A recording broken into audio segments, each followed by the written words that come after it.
Bismillah ar-Rahman ar-Rahim. Allahumma salli ala Muhammad wa ali Muhammad. Chers frères et chères sœurs, salam alaikum wa rahmatullahi ta'ala wa barakatuh.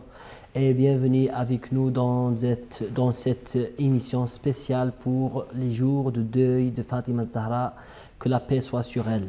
Alors, qu'est-ce que je voulais que je vous dise? Les jours de deuil de Fatima Zahra, c'est un événement pour nous très très important. Et c'est pour cette raison qu'on a bien sûr invité notre cher frère Ibrahim Tilijalou qui va nous expliquer, Inch'Allah, beaucoup plus sur les événements qui entourent les Ayyam al-Fatimiyya. Donc, Cheikh ou bien le frère Ibrahim Tilijalou, salam alaikum et bienvenue avec nous dans cette émission. Wa alaykum assalam wa rahmatullah. Vous êtes bienvenue avec nous sur cette plateau. Voilà, donc, chers téléspectateurs, je vais commencer, Inch'Allah, cette émission avec vous en parlant de Fatima Zahra alayhi salam. Mais avant que je commence à poser les questions à mon cher invité, j'aime bien vous lire un hadith qui est rapporté par beaucoup de livres sunnites surtout. Et je précise bien sunnites parce que malheureusement les frères sunnites ne savent pas quand même la valeur de Fatima Zahra alayhi salam. Il est rapporté par Tariq Tabari, par Ibn al-Athir, Ibn Qutayba et même dans Sahih al-Bukhari.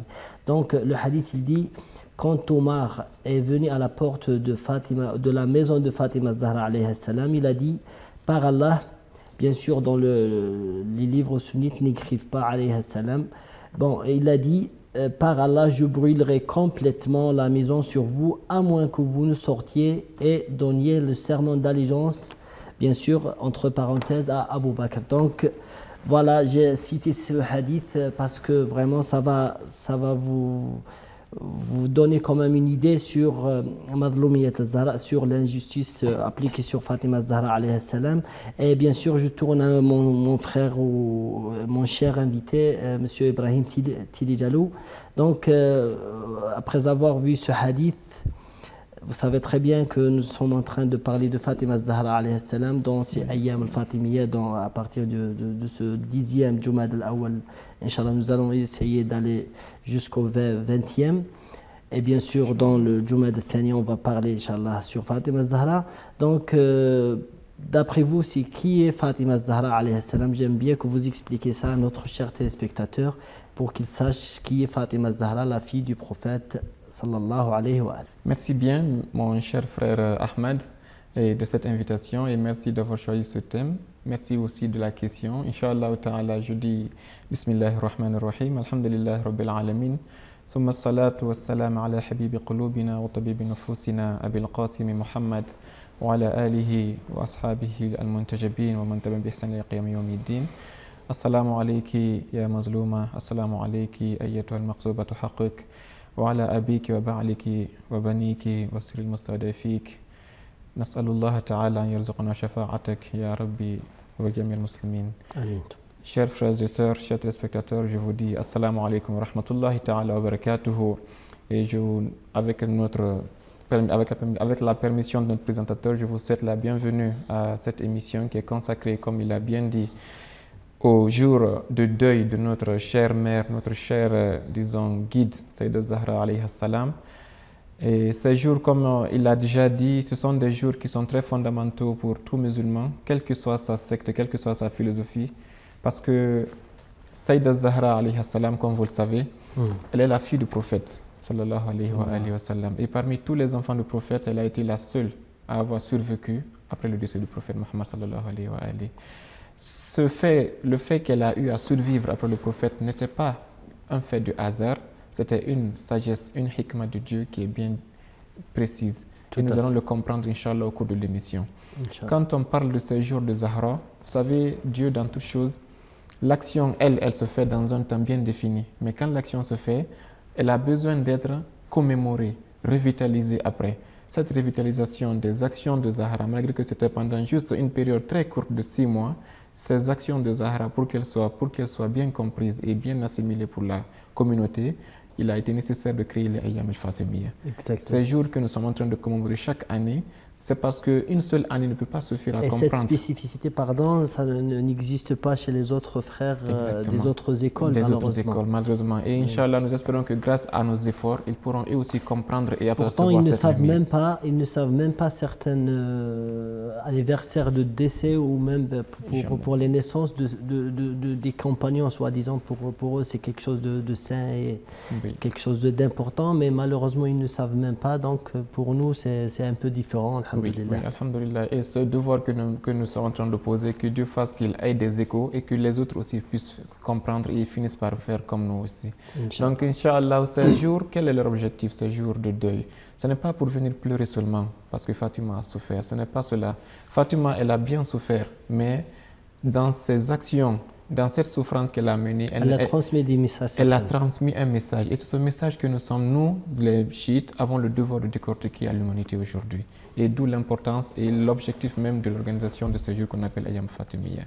C'est-à-dire, ce sont les leçons que Fatima nous a données, ce sont les sagesses qu'elle a eu à nous transmettre, que nous allons décortiquer, afin de toujours garder notre foi allumée et afin de ne pas perdre, disons, le cap qu'elle a voulu que nous atteignions. Inch'Allah ta'ala, comme nous avons commencé aujourd'hui, nous prions Dieu que ces jours se continuent de la meilleure manière et que Dieu inspire ceux qui sont invités ici afin de transmettre le meilleur des messages pour ne pas altérer, disons, l'objectif de Zahra alayhi salam. Elle a fait son objectif, elle a fini. C'est nous qui sommes là aujourd'hui, qui voulons transmettre son message. Nous demandons qu'elle, comme elle est parfaite, elle est purifiée, qu'elle témoigne chez Dieu afin que nous puissions transmettre le message tel qu'elle le voudrait, sans que nous la rabaissons, sans que nous l'altérions, Inch'Allah ta'ala. Inch'Allah. Ainsi, suite à votre question, qui est Sayyidah Zahra alayhi salam? Cette Fatima Zahra alayhi salam, on peut dire que c'est la dame la plus prestigieuse de l'univers. C'est Sayyidatun Nisa Nisa al-Alam par al-Alamin. excellence. C'est celui qui ne dit jamais quelque chose de son propre chef, le prophète Muhammad sallallahu alayhi wa alihi, qui l'a donné ce titre. Il a dit Sayyidat Zahra, Sayyidat Nisa al-Alamin min al-awwalina wal-akhirin. Elle est la meilleure des femmes de l'univers, du début jusqu'à la fin. Il y a Et personne certainement, qui il n'y a s'en que égale. 4 femmes dans les textes religions qui parlent des femmes. Les Il n'y a que meilleures des 4 femmes meilleures dans le monde. Il y a Sayyidah Mariam, la mère Marie, de la Isa, mère de Isa alayhi salam, alayhi salam. Asia, la femme l'épouse de de Pharaon. Pharaon, et Et Khadija, certainement la mère de Khadija, Fatima, et Fatima, elle est la supérieure de tous les autres. Exactement. Et parmi les 4, le prophète a mis le sommet. Le sommet, c'était Sayyidah Zahra alayhi salam. Dieu, pour montrer qui est cette personne, comme d'habitude, il met des escaliers ou bien il pose des actions qui montrent, qui cortègent, disons, la venue de la personne au monde. Comme nous le savons aujourd'hui, nous sommes dans un monde moderne. Une personne dans le gouvernement, par exemple, quand on veut savoir son ampleur, sa grandeur, ça dépend du nombre de cortèges. La grandeur du cortège détermine Exactement. la grandeur de la personne qui vient.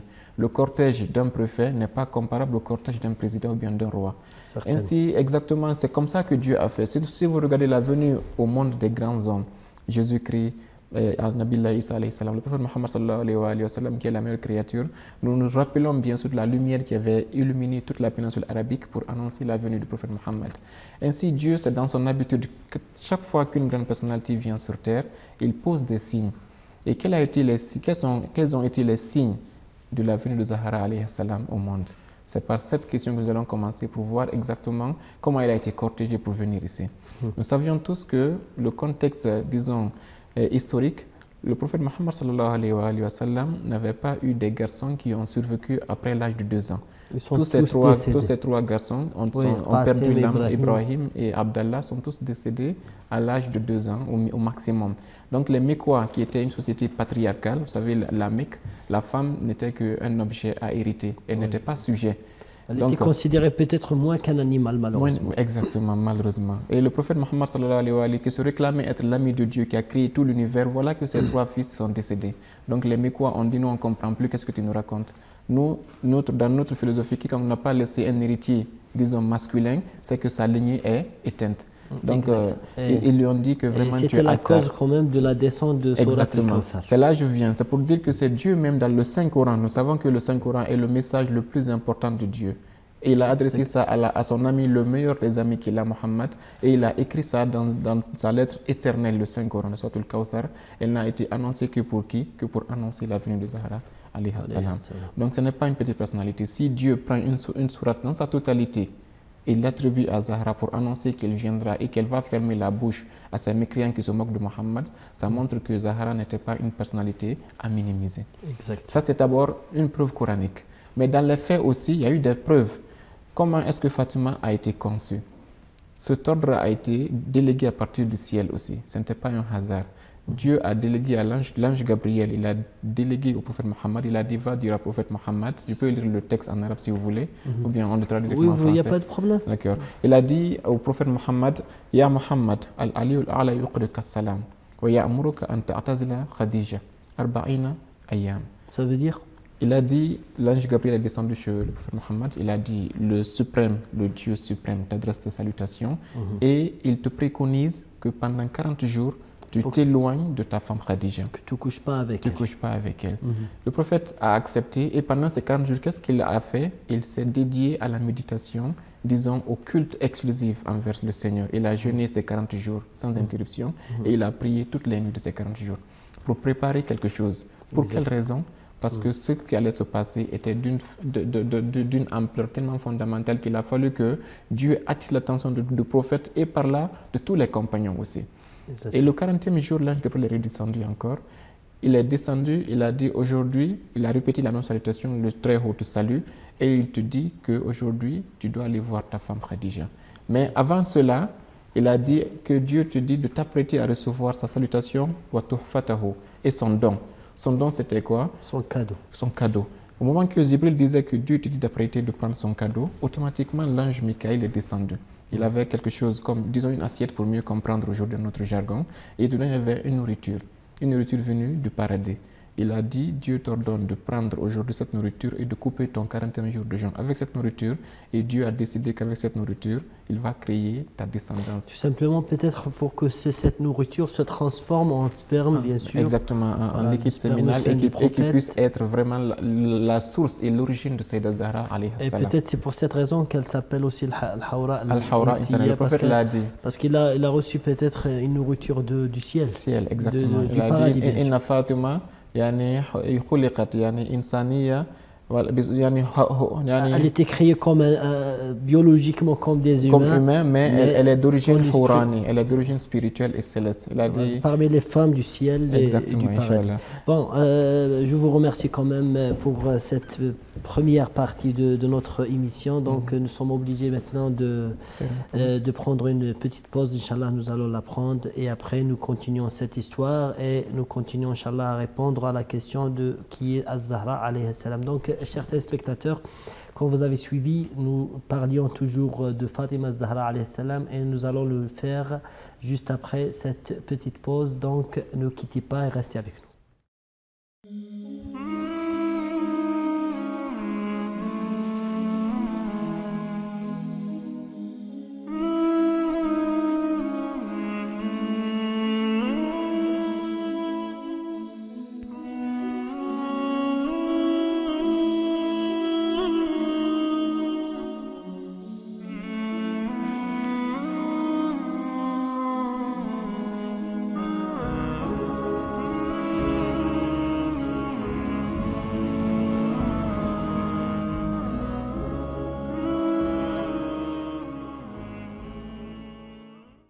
Très bien, donc bienvenue de nouveau, chers téléspectateurs. Nous parlions toujours de Fatima Az-Zahra alayhi salam et maintenant je vais vous poser la même question, cher frère Ibrahim Tilijalou. Donc, si vous voulez d'autres arguments ou d'autres événements qui entourent l'histoire de Fatima Az-Zahra alayhi salam qui montrent sa personnalité, j'espère bien que vous expliquez plus la personnalité de Fatima Az-Zahra alayhi salam. Allez-y. Merci bien. Bismillahirrahmanirrahim. Allahumma salli ala Muhammadin wa ala Muhammad. Comme nous l'avions vu dans la première partie de l'émission, Sayyida Zahra alayhi salam est une personnalité exceptionnelle. C'est Dieu l'a présentée à l'univers avant qu'elle ne soit née. Et le prophète aussi l'a présentée à Khadija. Comment il l'a fait? Un jour, le prophète est rentré à la maison, il a surpris cette Khadija enceinte, elle était en train de se parler elle-même. Dès que le prophète est rentré, elle s'est calmée, elle n'a plus dit un mot. Le prophète a dit, avec qui parlais-tu? Elle a souri, le prophète a dit, je sais que tu parles avec notre fille qui est dans ton ventre. Dieu me l'a informé. Et c'est pour cette raison qu'elle s'appelle aussi Al-Muhaddatha. Al-Muhaddasa, Voilà. dans les attributs qu'elle a, il y a Al-Muhaddasa, c'est parce que depuis le berceau, elle avait déjà l'art de parler, c'était Voilà. pas donné à n'importe qui. Donc Muhaddatha en traduction, c'est-à-dire celle qu'on parle avec elle. Voilà, avec qui on Parce que sa dialogue. mère, elle parlait avec elle, Exactement. dans son ventre. Oui. Et c'est là que le prophète a présenté Zahra à Khadija. Et même les anges, après la mort ou bien le martyr du prophète, sallallahu alayhi wa sallam, ils venaient chez Fatima Zahra alayhi salam pour parler avec elle. Exactement. Et c'est là l'histoire de Mus'haf Fatima que malheureusement Mais les beaucoup- autres beaucoup écoles ne- nous accusent d'être, je sais pas moi, de créer un autre Coran, un autre etc. Coran, bien sûr. Malheureusement, ils ne comprennent pas la philosophie, mais on prie Dieu pour eux, Inch'Allah. Bon, en tout cas, parce Donc, qu'ils font la confusion dans les noms, quoi. Oui, oui. Parce que le mot en arabe, Mus'haf, il a plusieurs sens, donc ça ne veut pas dire exactement le Coran. Le Nous, Saint nous avons Coran, appelé le Mus'haf comme il est le plus noble parmi les livres qu'on a dans l'existence. On l'appelle Mus'haf Ben, avec cette alif lam de, comment dirais-je, lam al-ahd. Donc, quand on parle de Mus'haf, on veut dire le Coran, mais en fait, Mus'haf en arabe, ça veut dire tout un livre voilà, qui des peut feuillets. contenir, voilà, des sacrés. feuillets ensemble. Exactement. Exactement. Ainsi Voilà. donc, cette présentation aussi, on l'a vu. Mais la dernière et la plus grande présentation qu'on peut faire de Sayyidah Zahra, c'est celle que Dieu l'a faite dans la Sourate Al-Ahzab, verset 33. Oui, Nous savons c'est-à-dire tous qu'elle que- appartient aux cinq membres gens de purifiés d'Ahlul Bayt. d'Ahlul Bayt, les Vous savez gens que- du manteau. Exactement. Cette présentation et le style que Dieu a mené pour présenter Zahra dans ce verset dénote qu'elle est comparable à toutes les lumières qui étaient sous ce drap ce jour-là, mais aussi même qu'elle a des vertus plus que celle-ci, on peut le dire, selon les argumentations que nous allons établir tout à l'heure. D'abord, nous savons tous qu'une assemblée, qu'est-ce qui donne valeur à une assemblée, à une rencontre? D'abord, il y a ce qu'on appelle la grandeur ou bien la classe des participants. Cette assemblée dont nous allons parler, c'est une assemblée qui était composée de qui? Le prophète Mohammed sallallahu alayhi wa alihi, Imam Ali alayhi salam, Imam Hassan, Imam Hussein et de Sayyidah Zahra. Et bien sûr, Gabriel, il est venu voilà, chez l'ange Gabriel qui était le délégué du ciel pour participer, tellement que l'assise était importante, c'était une assise qui était basée sur la terre, mais il y a eu un délégué céleste qui est venu assister à cette rencontre terrestre. Donc ça, c'est d'abord le premier critère, c'est que l'assemblée était composée des plus grandes étoiles de l'univers, les hommes ou bien les créatures les plus parfaites qui puissent exister. Exactement. Les meilleures créatures, Les meilleures de créatures. cet univers, Exactement. tout simplement. Maintenant, Et tout ce qu'Allah a créé, en fait. Exactement, il n'y a pas l'heure de. Le deuxième critère, c'est qui présente cette assemblée. C'est Dieu même qui a fait connaître cette assemblée dans le Saint-Coran.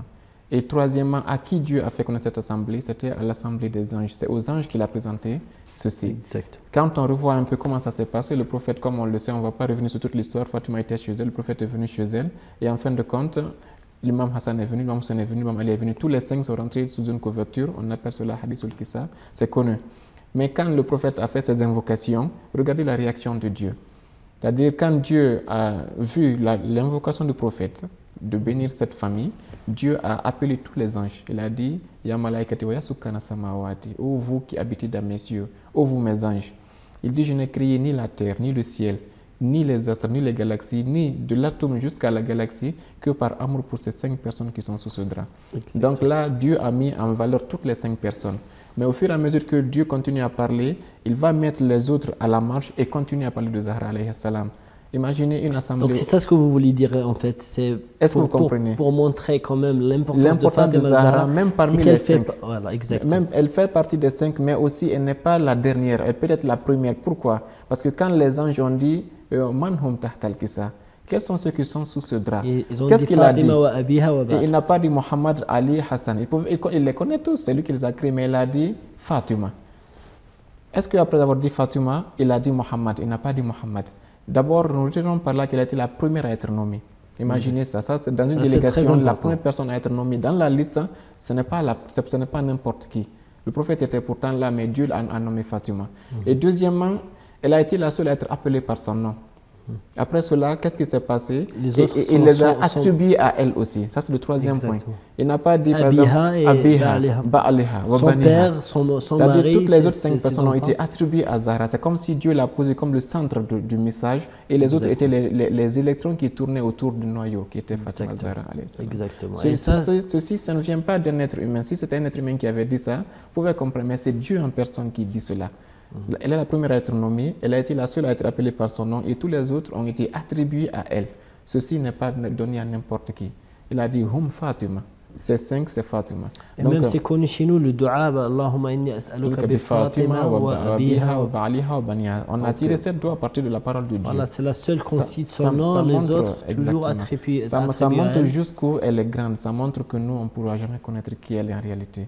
Le troisième point qu'on peut dire sur Fatima aussi par rapport à sa présentation, c'est que c'est elle qui a été le trait d'union entre la prophétie et l'imama. C'est-à-dire que, vous savez que le prophète était son père, Ali était son mari. Elle a hérité la prophétie de son père, elle a hérité l'imama de Ali et elle a donné naissance aux 11 imams. Ça là, c'est un point à ne pas négliger. Personne ne pouvait recevoir ces deux énergies en elle, dans son corps, et supporter si ce n'était pas Zahra alayhi salam. Et nous avons vu comment elle a été créée, c'est parce qu'elle a été d'une origine céleste aussi. Pour cette raison, le prophète a dit quelque part, si ce n'était pas Ali, personne n'aurait existé qui pourrait être l'équivalent de Zahra pour la marier. Est-ce que vous comprenez? Donc ici, nous comprenons que dans tous les domaines que nous regardons, Zahra est inégalable dans le monde. Son mariage, comment ça s'est fait? Son mariage a été célébré par Dieu avant qu'il ne soit célébré par le prophète. Pourtant, il y a beaucoup parmi les soi-disant les grands compagnons qui prétendaient ils ont demandé ça même et le prophète il n'a jamais voulu les répondre. Jamais. Il a dit que j'attends l'ordre de Dieu. À la fin, dès qu'il est venu l'imam Ali alayhi salam, lui-même il était vraiment... récemment, j'ai lu un livre comme ça, vraiment c'est fondamental. Même le prophète, il était content dès qu'il a vu l'imam Ali. Parce que son visage était étincelant de lumière. Parce que c'est pas par piston, mais parce que lui-même, il connaît très bien, il a des secrets divins. Donc certainement, il savait bien qu'il n'y a que Imam Ali alayhi salam qui peut l'épouser. Exactement. Donc voilà aussi un troisième point qui est très fondamental. Le dernier point qu'on peut dire sur Zahra, c'est ce qu'on a cité ici, c'était sur le domaine de la raison, en analysant et en observant les faits. Mais si on regarde dans les textes aussi, nous allons prendre un texte venant de Dieu, un texte venant du prophète et un texte venant des imams pour montrer la grandeur de Zahra alayhi salam. C'est-à-dire que quand on regarde le prophète qui nous dit « Inna Allah yarda li-ridaha wa yardabu li-ghadabiha » que Dieu se met en colère si Fatima se met en colère et Dieu est satisfait si Fatima est satisfait. C'est une phrase qui est très simple à nos yeux, mais si on analyse cette phrase profondément, nous allons voir que Dieu a délégué à Fatima son cachet le plus précieux. Ce hadith vraiment qui touche quand même exactement le point qu'on voulait présenter à nos chers téléspectateurs dans ces émissions-là. Oui, c'est la deuxième partie de l'émission. Zahra alayhi salam, et pourtant ce hadith, ça existe dans le Bukhari. Exactement. Et juste après deux, trois feuilles ou peut-être 2-3 pages, vous trouvez qu'il y a malheureusement un litige elle était maltraitée par le premier calife qui est Abu Bakr et même Omar. Donc, en tout cas, c'est à vous de méditer, chers téléspectateurs. C'est quelque chose de grave. Vraiment, nous sommes là pour parler de Fatima Zahra alayhi salam, pour la défendre, pour montrer aux gens quand même qui est Fatima Zahra et comment elle a reçu cette injustice. Malheureusement, des gens, soi-disant, les plus proches du prophète sallallahu alayhi wa sallam. Après sa mort, ils se sont transformés en des loups qui ont dévoré sa famille. Inch'Allah, nous allons essayer d'éclaircir ce point dans notre deuxième émission. Inch'Allah, après avoir fini de parler de Zahra. Parce qu'aujourd'hui, quand on connaît Zahra, on va mieux comprendre pourquoi elle a combattu et qu'est-ce qu'elle visait dans son combat. Et ça, vous avez raison. Parce que les gens prennent son combat comme une fille, une gamine qui s'opposait au calife qui était lui un sage. C'est parce qu'ils ne connaissaient pas Zahra. Il y a des gens qui disent ça malheureusement. Ils disent que parce que son mari, il était candidat d'être l'imam. Parce que voilà. Mais Inch'Allah, quand on connaît la grandeur de cette personne qui a été nommée même devant le prophète par Dieu dans l'Assemblée céleste, nous verrons que cette personne ne met pas les ambitions personnelles devant l'intérêt de la communauté musulmane. Malheureusement, il y a même certains savants comme je crois Ibn Taymiyyah ou d'autres qui l'ont traité d'hypocrite parce qu'elle voulait défendre l'imama de son mari. Bon, pourtant, c'est notre sujet d'aujourd'hui, c'est comment elle a défendu le combat qu'elle a mené pour défendre l'imama.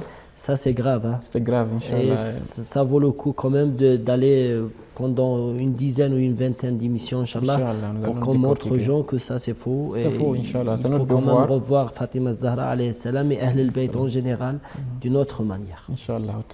Donc, vous avez un hadith de l'imam Sadiq alayhi salam. Je ne sais pas combien nous a resté du temps. Voilà, le temps qui nous reste, Inch'Allah. Ça nous reste beaucoup? Il n'y a pas de problème. Par rapport à cela, 4 ou 5 minutes. Inch'Allah. Le deuxième point, c'est quand on nous raconte que chaque fois que le prophète était dans une assemblée, que ce soit il conseillait des gens ou bien enseignait, il donnait des cours. Quand il aperçoit Fatima de loin, il stoppait ce qu'il faisait. Il arrête tout, il se lève et il va l'accueillir. Pourtant, c'est sa fille. Et quand il vient, il embrasse la main et il la tient juste là où il était assis. Il la fait asseoir à sa place, devant tous ces hommes. C'est-à-dire ce n'était pas un geste, disons, par amour paternel simplement. Là, le prophète, il était en mission de tablir. Il ne peut pas laisser une mission de tablir, sauf si c'était pour une mission supérieure au tablir. Il a montré aux hommes qui était Zahra. Si lui, en tant que meilleure créature du monde, en tant que la première personnalité de l'univers, se lève pour aller pour une personne, pour la honorer fille, une personne, c'est pas une grande chose pour quelqu'un qui engendre un enfant ou une fille. Surtout à une époque où les filles, quand elles étaient engendrées, on les enterrait vivantes. À une époque où les filles étaient enterrées vivantes, lui, il se levait pour sa fille devant tous les compagnons. Devant les grands hommes. Et si on se demande pour qui est-ce qu'il a fait ça par Fatima? Pour personne dans le monde. On a cité tous les grades des autres compagnons, ou bien même des membres d'Ahlul Bayt, mais jamais il ne s'est levé pour accueillir quelqu'un, ce n'est pas pour Fatima Zahra. Ce n'était pas un fait de hasard. Le troisième, ce sont les imams eux-mêmes, nos 12 imams. Il y a l'un d'eux qui nous a donné un hadith qui est très fondamental, et il a parlé au nom de tous les imams. Il a dit « Nahnu hujjatullahi alaykum, ala al-khalq, wa ummuna Zahra hujjatullahi alayna ». C'est-à-dire qu'il dit, si nous les imams, les 12 imams que nous sommes les preuves d'Allah sur vous, les humains. Nous sommes les preuves de Dieu sur vous, c'est-à-dire nous sommes les infaillibles, nous sommes vos guides. Sachez que de la même façon que nous sommes supérieurs à vous, Fatima est supérieure sur nous de la même manière. Elle est la preuve de Dieu sur nous. Ça là, c'est-à-dire c'est le degré le plus suprême qu'on peut donner à une personnalité. Les imams, nous savons, ce sont des infaillibles. Ils ont été créés depuis l'origine avec la lumière du prophète. Mais ces imams, tous ceux-ci-là, quel que soit le degré qu'ils ont atteint, ils disent que de la même façon qu'ils sont supérieurs à nous, Zahra est aussi supérieure à eux que cette même dimension. Donc en regardant ces trois hadiths, là où Dieu a donné à Fatima Zahra le cachet de la satisfaction. Si par exemple les dossiers de toute l'humanité sont posés sur une table, Zahra a le cachet, partout elle va mettre cachet, radiallahu anhu, celui-ci va au paradis. Là où elle ne met pas le cachet, l'intéressé va en enfer. Ce n'est pas donné à n'importe qui. Surtout à une femme. Nous savons, disons que les femmes sont, disons, très émotionnelles, colériques, elles peuvent être vraiment...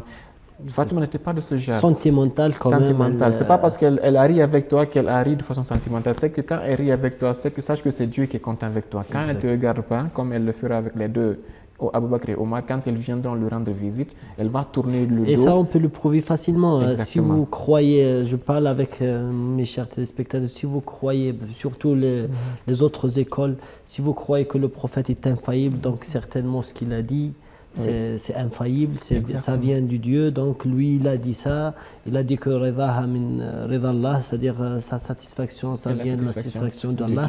Donc automatiquement, il faut revoir et surtout relire l'histoire de Fatima Zahra. Pourtant, c'est écrit dans tous les livres. C'est écrit même dans Bukhari, c'est écrit malheureusement. Voilà, donc nous voyons que ce degré de satisfaction que Zahra a reçu, même Ali n'a pas reçu ça. Imam Ali, il a reçu un critère. Il a dit que quiconque aime Ali est un croyant, quiconque haït Ali est un hypocrite. Ça, c'est la personne par rapport à Ali. Ali est passif. Mais quand tu regardes Zahra, c'est elle qui délègue, c'est elle qui donne. Exactement. Si elle te donne sa satisfaction, c'est que tu es béni. Si elle te donne sa colère, c'est que tu es maudit. Tant que Ali, lui, est neutre, c'est toi, c'est ta réaction par rapport à Ali qui est jugée, mais pas l'action de Ali envers toi. Quant à Zahra, ce n'est pas ton action, c'est l'action de Zahra qui est jugée. Ça montre que jusqu'où Dieu a donné à Zahra un dépôt qu'il n'a donné à personne. Un pouvoir que même, peut-être il ne l'a pas donné à même aux imams. Ça, les imams le reconnaissent. Quand les imams disent que hiya hujjatullahi alayna, c'est dans ce sens. Exactement. Surtout quand on dit wasir al-mustawda fiha, quand on dit par Zahra, son père, son mari. Aucun ne connaît qu'est-ce que ça veut dire. Personne ne sait ce sir-là. C'est-à-dire ce trésor caché que Dieu a donné à Zahra, personne ne peut l'imaginer. Et ça, c'est très important aussi pour les gens qui nous accusent, nous les musulmans, de ne pas respecter la femme. Voilà, donc pour nous, c'est vrai que le prophète, c'est la meilleure créature dans ce monde, mais regardez qu'est-ce qu'on a comme valeur pour Fatima Zahra, qui est aussi la fille, en tout cas, c'est la fille du prophète. Elle n'est pas la mère du prophète pour dire que peut-être par respect. C'est pas respect, non. Voilà. C'était sa fille. Inch'Allah, arrivé à ce point, nous pouvons mettre là un point pour essayer de, comme le temps est un peu à la limite. En tout cas, presque l'émission est finie et qu'Allah vous récompense. Vraiment, vous avez bien expliqué, vous avez bien défendu Fatima Zahra, mais vous avez bien montré aux chers téléspectateurs qui est Fatima Zahra.